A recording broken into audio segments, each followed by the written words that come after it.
వెళ్ళేది కిందికి వెళ్తూనే ఉంది, వచ్చేది అటువైపు నుంచి రూప్ వస్తూనే ఉంది. ఒక రూప్ వెళ్ళిపోయింది కదా, ఒక రూప్ కూడా వస్తూ ఉంది.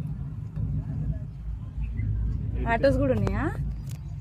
ఆటోస్ కూడా ఉన్నాయి అవైలబిలిటీ. కానీ మనము ఇంత ఫీల్ని ఎంజాయ్ చేయాలంటే లాంగ్ నుండి మనం చూసుకుంటూ వచ్చాం కదా, సో మనకు ఇదైతేనే చాలా బాగుంటుంది. Enjoy it, very nice.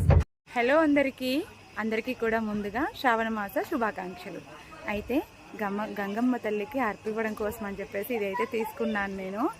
శ్రీశైలంలో పాతాళ గంగ ప్లేస్లో ఇది అమ్మవారికి ఇవ్వబోతున్నాను. చాలా హ్యాపీగా ఉంది, చాలా బాగా ఎంజాయ్ చేస్తారు. గ్రీన్గా చూడండి, కొండలు ఎంత అద్భుతంగా ఉన్నాయో, ఎక్సలెంట్ ఫీలింగ్. అక్కమ్మ గృహలకు వెళ్ళాలి అని చెప్పేసి చాలా అనుకున్నాము, మా బాబు కూడా చాలా అనుకున్నాడు. బట్ ఏంటంటే డ్యామ్ ఓపెన్ ఉండడం వల్ల అది క్లోజ్